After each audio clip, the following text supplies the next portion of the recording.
bawal na magpa-breastfeed ha kung ikaw ay pregnant. This is a part 3. If safe nga bang magpa-breastfeed ang mga pregnant mom? Kung gusto nyo malaman yung mga previous topic natin, check my profile na lang. Andoon yung mga part 1 and part 2. Sa part 3 naman, sasabihin ko sa inyo kung sino nga ba yung mga pregnant na still breastfeeding pero dapat na nilang ihinto yung pagpapasuso nila sa kanilang older child. Number 1.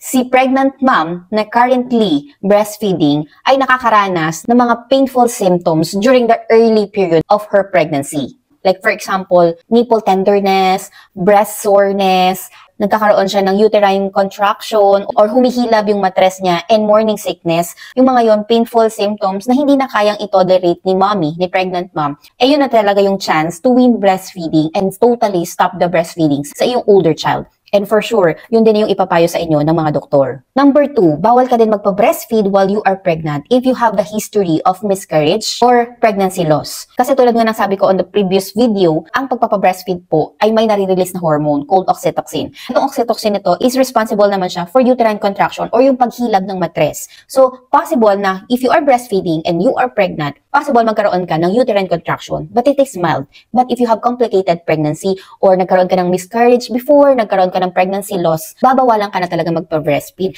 kasi it will increase the chance of uterine contraction because of that hormones na talagang marirelease during the breastfeeding and during the pregnancy. So yun, stop na talaga ang breastfeeding para maging safe yung pregnancy at ma-save mo si baby. Number 3.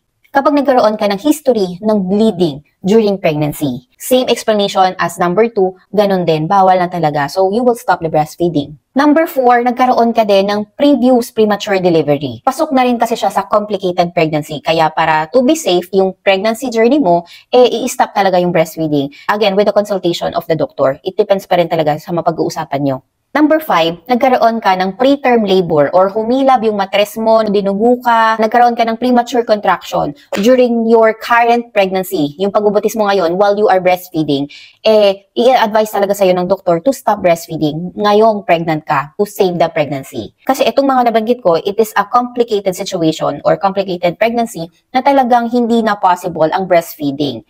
Pero tulad nga ng sabi ko sa mga naunang video, may mga chances na pwede ang breastfeeding while you are pregnant if you have uncomplicated pregnancy. So yun lang mga mommies, I hope you learned something again from this video. Basta ang pinaka main point dito is pwede and safe mag-breastfeed while you are pregnant. Safe para kay mommy, safe para sa older child, and safe para sa unborn baby. As long as you have uncomplicated pregnancy, kumbaga chill lang yung pregnancy mo, pwede mo i-continue ang breastfeeding.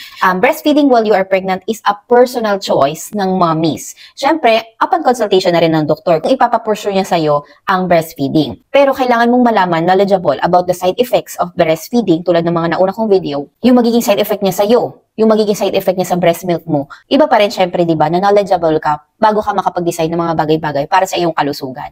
Again, mga mommies and sa mga nanonood ng videos ko, thank you for watching, supporting me, tagging yung mga mommies or friends nyo sa mga videos ko. Very helpful yun para sa akin. For now, thank you for watching and see you on my next content. Bye!